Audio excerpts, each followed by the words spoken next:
الحمد لله والصلاة والسلام على رسول الله وعلى آله وصحبه ومن والاه.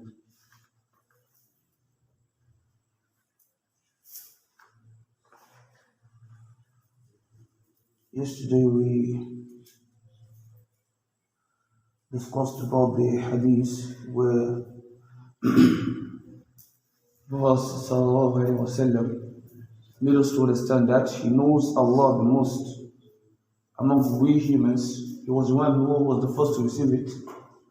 So he knows Allah the most and he fears Allah the most. And he also mentioned that every commandment Allah has made compulsory on us. He has made it compulsory on us because He has given Allah subhanahu wa ta'ala has given us the strength to perform these tasks. He has given us, He knows that we have the ability to make this task. And I made an instance about Nabi Musa alayhi salatu wasalam, when the Prophet went to receive this commandment of Salah from Allah subhanahu wa ta'ala. So when he was coming back from the seventh heavens, when he was coming back, he met Nabi Musa, one of the heavens, and Nabi Musa asked him, how many salat were your people asked to pray? He said, Allah subhanahu wa ta'ala asked them to pray 50 salat. They were like 50. The people are coming from, they won't roll, they can't observe 50, never. Go back out to Allah, beg Him to reduce it. The Prophet went to Allah, He reduced it again. He came back and told him the amount. He said, go back, ask him to reduce it again. And that's how the Prophet came and went back till Allah subhanahu wa ta'ala reduced it to 5. 5 salawat. That's the subh to Isha we are observing today. And even when he got to Prophet Musa, when Musa told him, okay, go back to Allah, tell him to reduce it. They might still not be able. And Prophet said, no. Allah said He has given them the ability to do this. And me myself, I am shy to go with them, to go back to Allah. So that shows that the things He has commanded us to do, He has given us the ability to do them. That's one. 2, the things He didn't command us to do, that He is trying to make us know that Allah wants you to serve Him with the best of your ability. Don't over suppress yourself. Don't over worry yourself. The compulsory acts He asks you to do, these are the things He has given power to do. The voluntary one, do the one you can. Then I made an instance of someone who is trying to do a lot of ibadah. Then you are trying to fast suyam with their wood. That is fast, you fast alternatively with a chronic ulcer. Then I also mentioned in the last part of the hadith when it said, well, Salam was angry. And I mentioned that this type of anger was the anger that he never reacted to. He never reacted to. And the anger I want us about in the hadith where he said that about 3 times was that not that you won't get angry, but you should not react. And I use another hadith to explain that said, لَيْسَ شَدِيدُ بِسُرْعَةٍ إِنَّمَا شَدِيدُ الَّذِي يَمْلِكُ نَفْسَهُ عِنْدَ الْغَضَبِ. So the most powerful one is the one that can hold himself when he is angry. The one that can hold himself. That's the point. So if there's no anger, where is the holding of himself coming from? So that shows there can be anger, but the thing about Salam is warning us against is reacting to that anger, just the way he did. And I explained that anger, emotions that came from him, were just out of a human. Those are proofs that shows to us that Prophet Salam is a human like us.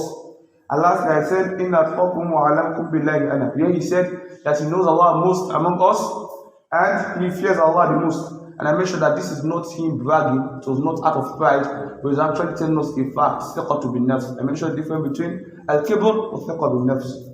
And that was for yesterday. Today, bismillah, we have actually done this hadith before, but it was narrated the second time by another narrator.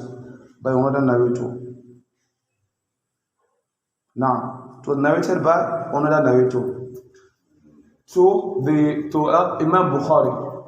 So I'll just explain to him, at least for refreshing's sake. سليمان بن حرب قال حدثنا شعبة عن قتادة عن أنس رضي الله عنه عن النبي صلى الله عليه وسلم قال 3 من كن فيه وجد حلاوة الإيمان. He said There are three things that when someone partakes in it, he will find the taste, the sweetness of Iman. I've explained this before. I'm just reminding you briefly. So we explain what? The sweetness of Iman. The texts are the same, just the narrators were different. So when you perform these three tasks, you find the sweetness of Iman. And the sweetness of Iman we're talking about is not the one you find out with your tongue. No. It's the one you find out in your heart. It is with your heart. That's what you use in feeling the sweetness of Iman. Iman is something we feel with our heart. So we'll only be able to enjoy it with what? With our heart and not with our tongue. And these three things that Allah subhanahu wa ta'ala mentioned here are not things that you say, oh, I'm not able to. They are not things that they are difficult for you to do. They are you don't have any choice to live them. It is not something physical. Like going for jihad, and you say, oh, I'm a weak person, I'm a sick person. Like going to fight with our Prophet, for instance, say, oh, I'm a weak person, I can't fight. Or they ask you to be the mosque, and you say, oh, I don't have money. And stuff like that. Or you ask to fast and say, oh, I have an illness that don't permit me to fast. Or for a woman, you ask to observe Salah and she say, okay, she's in a menstrual period. These are not stuff like that. This is something you can do in any state. Any condition you are, you can do it. Because what? It is something you do with your heart and not with your body or tongue.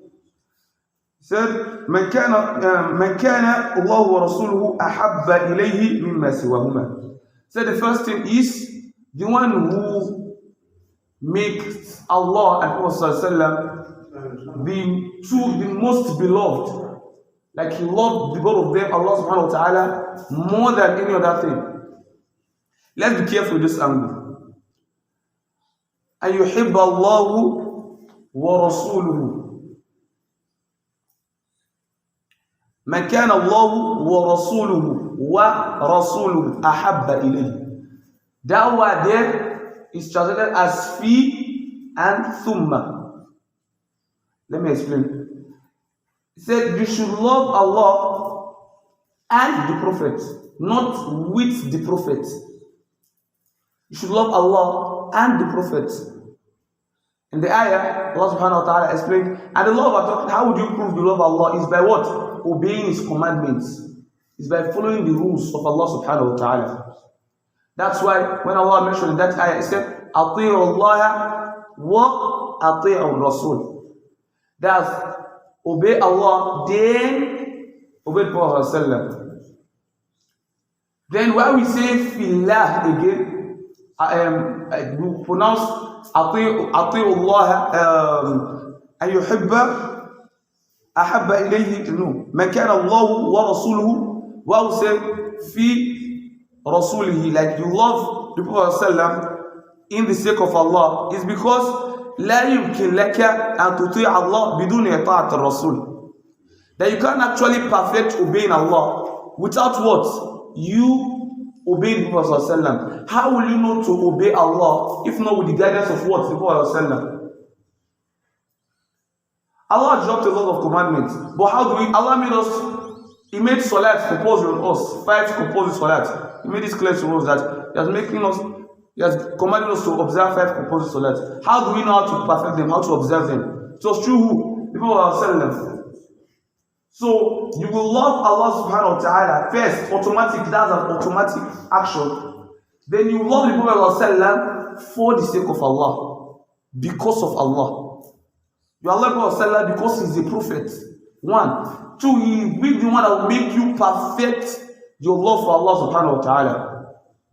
You are not loving him with Allah at the same time. No. Allah will come first, then the Prophet. This is not, according to Sheikh Uthman al-Khamis, he said this is not belittling the Prophet. We are not trying to belittle the Prophet, astaghfirullah. We are trying to increase the worth of Allah subhanahu wa ta'ala. ليس تنقيصا للرسول ولكن تعظيما لله عز وجل. It's not like we are decreasing, belittling the Prophet that no, he's not up to Allah. No. We are trying to show you how mighty Allah is. Yeah, trying to prove the mighty of Allah subhanahu wa ta'ala. So you love Allah first, then the Prophet. And you can't love Allah perfectly without you following the guidance of the Prophet. That's why it's funny when you hear people saying, it's only the things that are composed that I can do. those sunnah nawafil, me, I can't partake in them. No. You should do both. You should do both. The sunnah nawafil. You should make sure we try as much as possible to do both. Why? Because our salah, I'm using salah as an instance because I find out that at least in all ibadat, salah is the one that at least, despite some people neglect it, is the one that most people are able to perform. So at least since we can be keen to that salah, let's try to be able to hold it steadfast. Your salah is the first thing you'll be asked on the day of judgment. It's a clear command. It's a clear warning. But sometimes it's meant to be incomplete when Allah subhanahu wa ta'ala is giving recordings. It might be incomplete. That's why your nawafil comes in. There are some rak'ahs that has been obligated on you, the Prophet to observe him after each salah, apart from salat al-asr, before and after, apart from salat al-asr that does not have after. So this nawafil should have perfect them. Why? Because on the day of judgment, when you go to Allah subhanahu wa ta'ala, the malaika will gather the amount of salat you have observed. They will gather them. But it may not be enough salat for you. Like the salat you are destined to observe that will make you have Jannah might not be enough for some reasons. You might have neglected something that nullified that salah for you. Allah subhanahu wa ta'ala said, don't put him in hellfire yet. Check if he has some nawafil. Use it as a replacement for that salah. You check if you have some nawafil. Check for nawafil. Then, for people who do always zakah and don't make sadaqah, sometimes the nawafil may not be there. But there are some good acts you will do, some charity you will do that can also get into Jannah with what? With the mercy of Allah subhanahu wa ta'ala. So we should try as much as possible. So we Allah subhanahu wa ta'ala and the Prophet sallallahu alaihi wasallam. And we should make them the most beloved among us. And how can you prove that they are the most beloved among you, among every other person, is by you obeying their commandments. Is by obeying their commandments. And the other hadith we read, he said, you should love Allah subhanahu wa ta'ala Prophet more than your wealth, your children, yourself, and your family.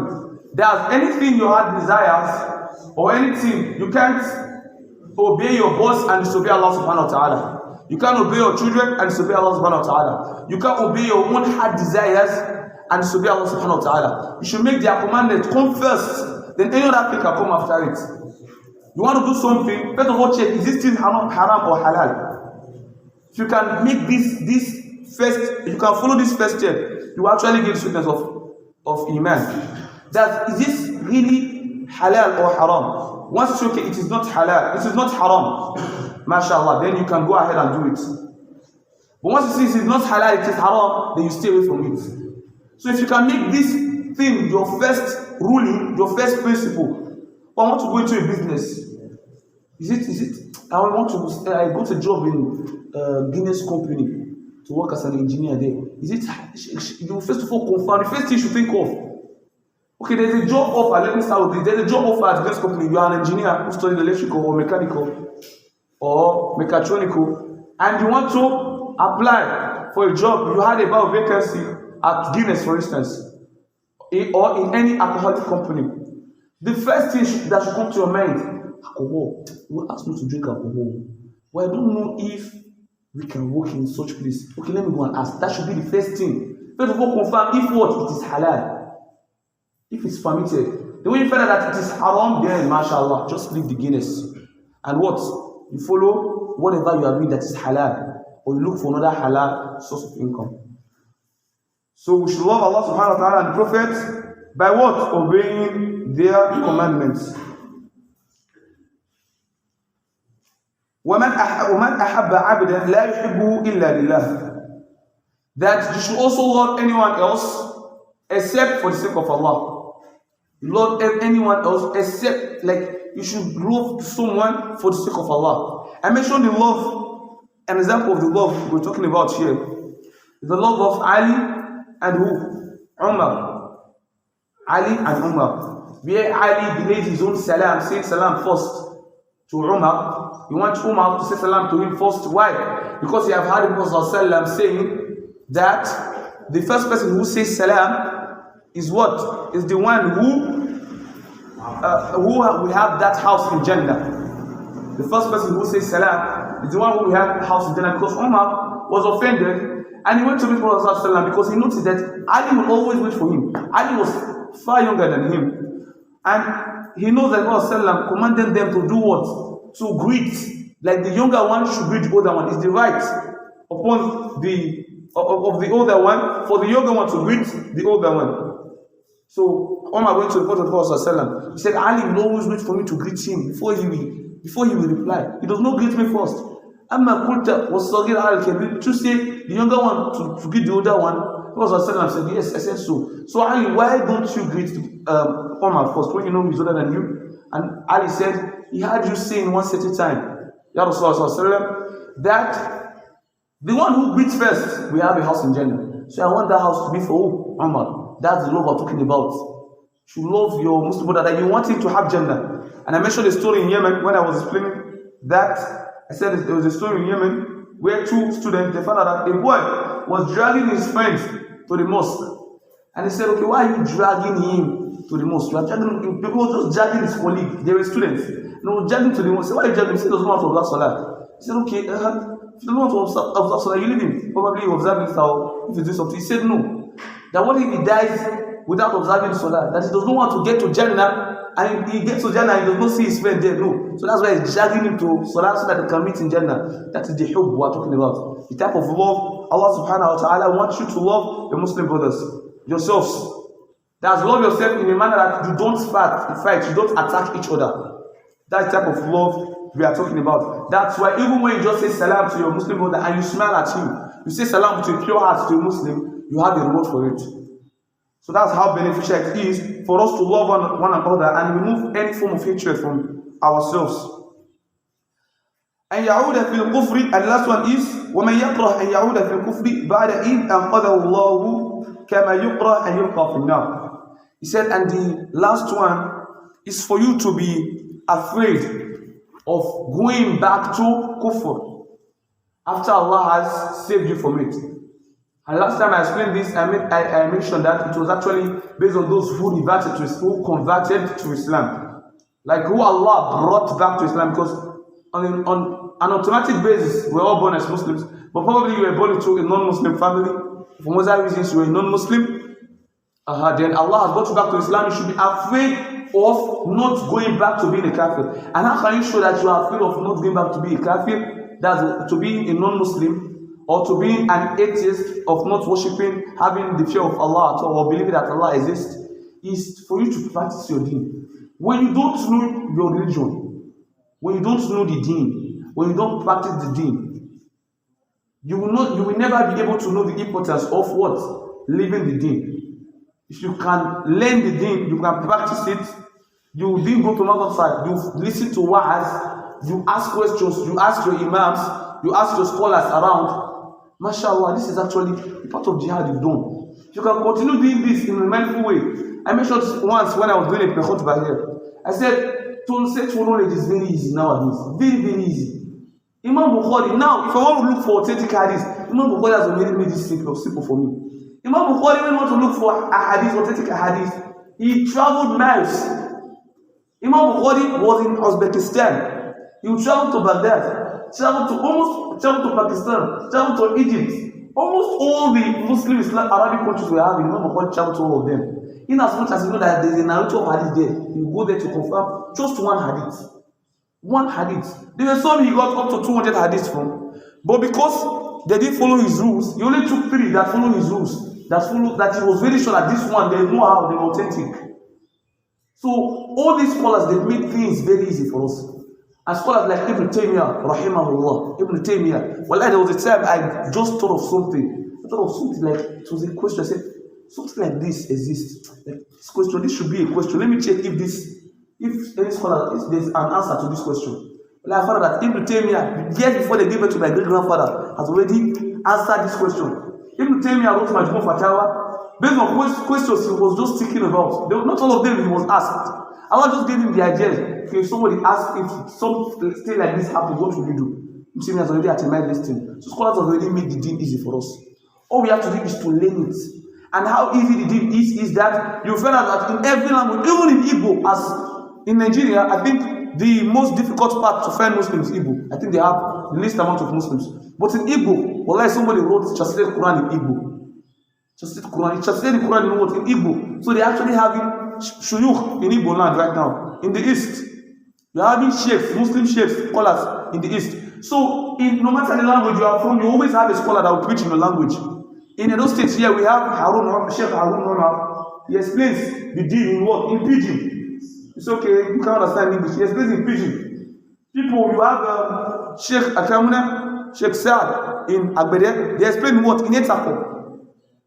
Just where you have Arabs, like Sheikh Ruhaili, Sheikh Fawzani, they explain Arabic. You have other scholars in India, explain India in their language. Islam has become that easy.